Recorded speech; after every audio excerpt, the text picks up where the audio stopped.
the modern world, welcome to South Melbourne Tram Depot, one of the 8 surviving tram depots in the last surviving tram system left in the English-speaking world. Welcome to tram number 1021, built for the 1956 Olympic Games. Well, welcome to South Melbourne Tram Depot. My name Roberto Roberto Nunzio D'Andrea, born to Sicilian parents in '61, a little bit of a traveller, and I suppose the first contact with the tram world for me, apart from occasionally coming into Melbourne and getting trams as a kid, was while I was in the US and in the city of New Orleans. And I watched all these people flocking around the one tram line they had left, which runs down Charles Street, and I thought, God, look at all this fuss. We've got tons of trams in Melbourne.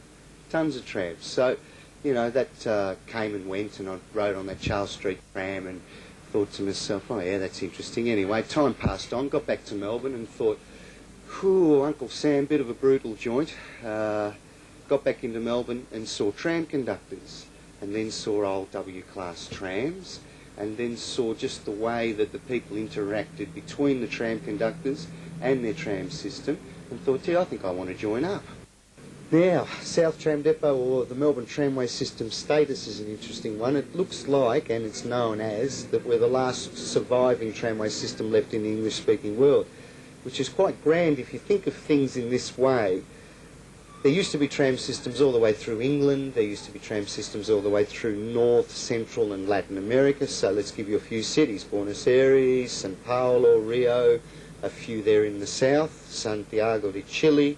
If you want to go into North America, Los Angeles had a big system, San Francisco's retained part of its system, Pittsburgh, and let's go New York, and let's go systems, I suppose, through down in New Orleans there was a greater one, etc., etc. So there were tram systems all through those parts of the world. There were also a lot of tram systems through the subcontinent into Asia, like Kuala Lumpur, Jakarta.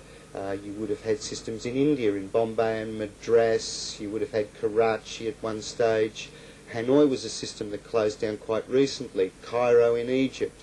So our status is the last surviving tramway system left in the English-speaking world, and I think that's major because tram systems fell to the chopping block of oils, tyres and motor bodybuilding. So really the combustion engine after the Second World War came through and really changed the face of urban transport culture, where you would have had at one stage a lot of people mixing and using transportation. You would have had conductors and wooden W-class style trams in many cities: Australia, Sydney, Brisbane, Adelaide, Perth, etc., etc. Melbourne's the only survivor out of the many places that once had tramway systems.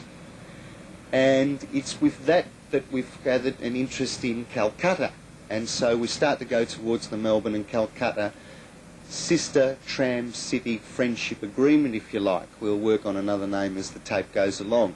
But Calcutta's status as well is one of a rare survivor. Now, ding ding, Melbourne, Calcutta, 2 rare surviving tramways, extending the hand of friendship. Well, what can I say to you, Mike? Basically, was on a holiday in Calcutta, October of '94, landed at Dum Dum Airport. And what I found was a beautifully ornate, in respects to the people, architecture, and quite a wild, dusty city. They had a wild, dusty, almost you could say in a way dilapidated tram system, but all power to tramway survivors and all power to cities that have decided to keep a beautiful, environmentally friendly, socially mixing form of transport. Came into Calcutta, Dum Dum Airport on a full moon, midway through October. Woke up the next morning and thought, okay, let's go out and have a look and see if I can find this tramway system.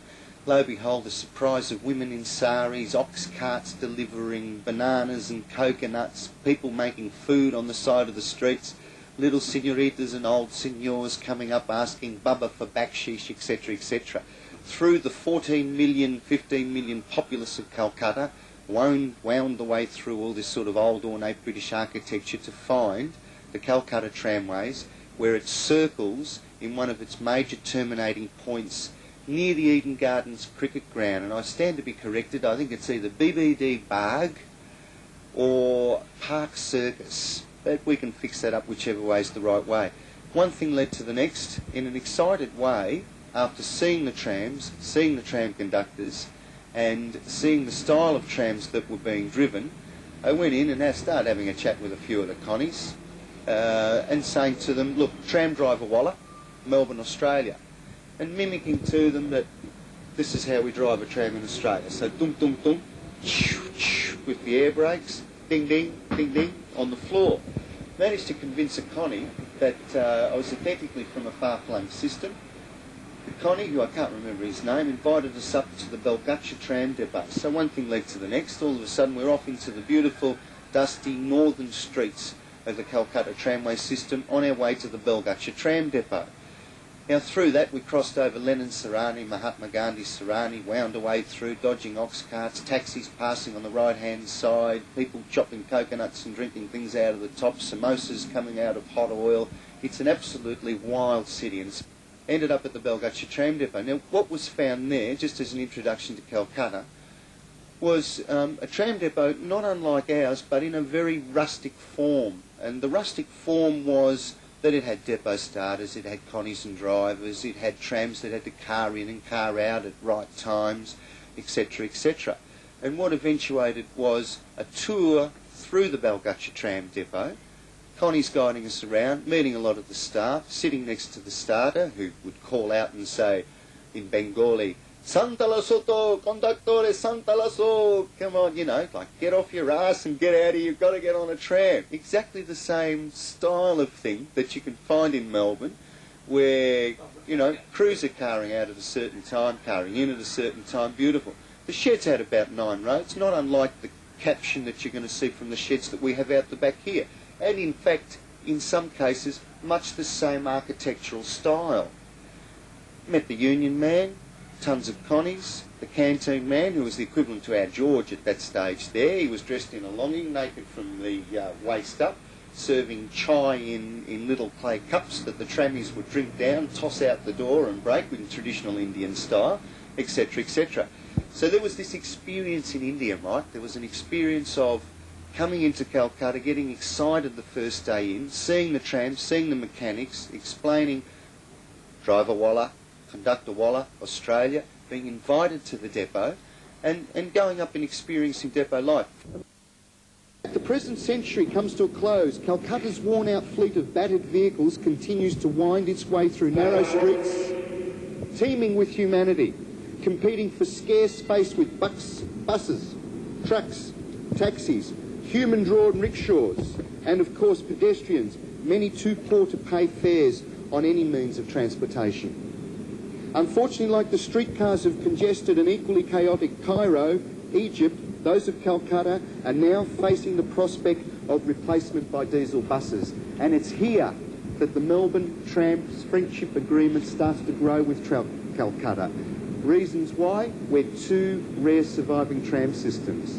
And really, from that trip in '94, South Depot has shown support to the Belgutcha Depot and the greater Calcutta system by linking on the 2 rare sole surviving status.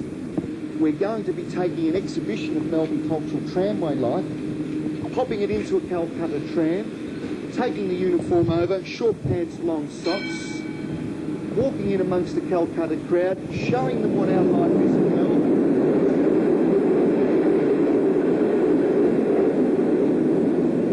Mate, great footage. great spontaneous Z-class action here. In actual fact, let me tell you, I think what's happening there is that they're testing a Crook tram. It's a Z1. It's one of Mr. Whitlam's trams, bought in the mid-1970s. Thank God for Goff, they cried. Johnny, how much time we got left? 2 minutes to talk. The story of going into Calcutta will one that'll be a little bit like this. Already mentioned, photos, short pants, long socks, Connie's bag, tickets of it's some sort of tickets that's an amalgam of a Melbourne tram, a Cal tram, with maybe a story on the back that'll say something like historic, social, cultural and environmental. Most important of all, I hope environmental things aren't a dirty word in the mid-1990s. environmental reasons for the retention of an urban tramway system. Inside the cultural, you'll have the last surviving status, the way the people use them, the interaction with the tram conductors in amongst the locals in Cal, the sari women, the school kids going from A to B, BBD Bag, Cully Gut, the Bahus, etc. Welcome to Melbourne, Calcutta. Welcome to all this sort of stuff. As we go straight in over the top of this. Come back in here, Lewis. Welcome to all this sort of life, where two rare surviving systems with wooden cabins that go over sheds. Keep her rolling, Dash, keep her rolling, son. Have beautiful equipment comps up. Lewis, we look forward to the next exciting episode of Melbourne, Calcutta. Thanks, boys. Got to go up to 16, Lewis.